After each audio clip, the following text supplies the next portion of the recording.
Hi welcome back.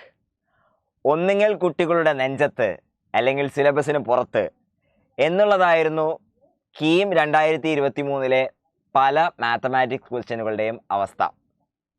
ഉദാഹരണത്തിന് question number 26, consider the linear programming problem blah blah blah minimise എന്നൊക്കെ പറഞ്ഞിട്ടൊരു question തന്നിട്ടുണ്ട്. 3 variable ഉള്ള ഒരു ക്വസ്റ്റ്യൻ ആണ്.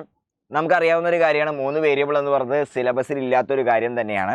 ആൻഡ് അതിന് പുറമെ the number of basic solution എന്ന് പറഞ്ഞ ഒരു കോൺസെപ്റ്റ് ആണ് ക്വസ്റ്റ്യനിൽ ചോദിച്ചിട്ടുള്ളത്. ഒട്ടുമിക്ക കുട്ടികളും ബേസിക് സൊല്യൂഷൻ എന്ന് പറഞ്ഞ വാക്ക് കേട്ടിട്ടുണ്ടാവില്ല. കാരണം ബേസിക് സൊല്യൂഷൻ എന്ന് പറഞ്ഞ ടേം പിന്നീട് ഹയർ ആയിട്ടുള്ള ലീനിയർ പ്രോഗ്രാമിങ്ങിലോ അല്ലെങ്കിൽ ലീനിയർ ആൾജിബ്രയിലോ ഒക്കെ വരുന്നൊരു കാര്യമാണ്. അപ്പോൾ ഈ സംഭവം കുട്ടികൾ കേട്ടിട്ടുണ്ടാവുക, ബേസിക് സൊല്യൂഷൻ എന്ന് പറഞ്ഞ വാക്ക് കുട്ടികൾ കേട്ടിട്ടുണ്ടാവുക കെമിസ്ട്രി ടെക്സ്റ്റ് ബുക്കിലാണ്. ആൽക്കലി എന്നാണ് ആ വാക്കിൻ്റെ അർത്ഥം അവരെ സംബന്ധിച്ചിടത്തോളം. എനിവേ, ജോക്സ് അപ്പാർട്ട്, ഈ ക്വസ്റ്റ്യൻ ഒരിക്കലും കീം പോലുള്ള ഒരു പരീക്ഷയിൽ ചോദിക്കാൻ പാടില്ലാത്തതായിരുന്നു. എനിവേ, ആരെയും വിമർശിക്കാനോ മറ്റോ അല്ല ഈ വീഡിയോ ചെയ്യുന്നത്.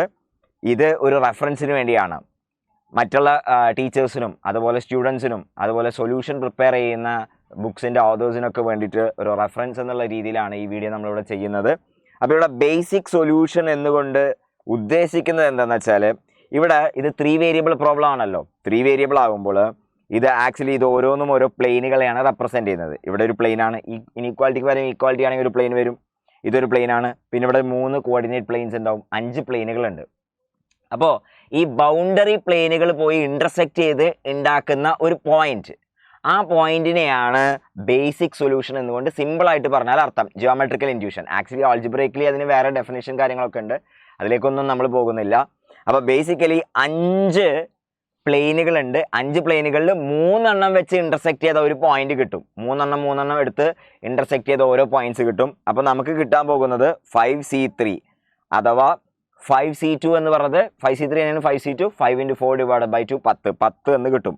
അപ്പോൾ 10 ആണ് നമ്മുടെ ഒഫീഷ്യൽ ആൻസർ കീയിൽ വന്നിരിക്കുന്ന സൊല്യൂഷൻ. പക്ഷേ ഇതിലൊരു കുഴപ്പമുണ്ട്. എന്താ കുഴപ്പമെന്ന് വെച്ചാൽ, നമ്മളിങ്ങനെ 3 എണ്ണം എടുത്ത് സൊല്യൂഷൻ എടുക്കുമ്പോൾ നമ്മൾ ഇവിടെ x1 + x2 + x3 = 6, x1 + 2x2 + x3 = 10, അതുപോലെ x2 = 0. ഈ 3 എണ്ണത്തിൻ്റെ ഒരു കോമ്പിനേഷൻ എടുക്കുകയാണെന്ന് വിചാരിച്ചോ. ഈ 3 എണ്ണം എടുക്കുകയാണെങ്കിൽ ഇത് ഇൻകൺസിസ്റ്റൻ്റാണ്. കാരണം നിങ്ങൾ നോക്കിക്കേ, x2 നമ്മൾ 0 കൊടുത്താൽ x2 0 സബ്സ്റ്റിറ്റ്യൂട്ട് ചെയ്താൽ x1 + x3 = 6ഉം x1 + x3 = 10ഉം ആണ്.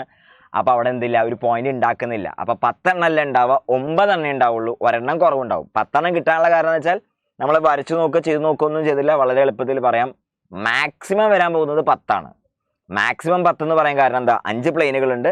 5 ബൗണ്ടറി പ്ലെയിനുകൾ ഇൻ്റർസെക്റ്റ് ചെയ്ത് ഉണ്ടാക്കുന്ന, അതായത് 3 ബൗണ്ടറി പ്ലെയിൻ ഇൻ്റർസെക്റ്റ് ചെയ്ത ഒരു പോയിന്റ് കിട്ടുമല്ലോ. ഓക്കെ, അതാണ് ബേസിക് സൊല്യൂഷൻ എന്നുകൊണ്ട് ഉദ്ദേശിക്കുന്നത്. അപ്പം നമ്മൾ ഉദ്ദേശിക്കുന്ന സൊല്യൂഷനോ ഒപ്റ്റിമൽ സൊല്യൂഷനോ ഫീസിബിൾ സൊല്യൂഷനോ അതിനെക്കുറിച്ചൊന്നല്ല ക്വസ്റ്റ്യനിൽ പറയുന്നത്. ബേസിക് സൊല്യൂഷൻ എന്ന് പറഞ്ഞ ടേമാണ്. അത് ഹയർ ക്ലാസ്സുകളിൽ, ഹയർ ലീനിയർ പ്രോഗ്രാമിങ്ങിൽ ഒക്കെ പഠിക്കുന്നതോ അല്ലെങ്കിൽ ലീനിയർ ആൾജിബ്രയിൽ പഠിക്കുന്ന ഒരു ടേമോ ആണ്. പക്ഷേ ഒഫീഷ്യൽ ആൻസർ കീ എന്താണ്, തെറ്റാണ്.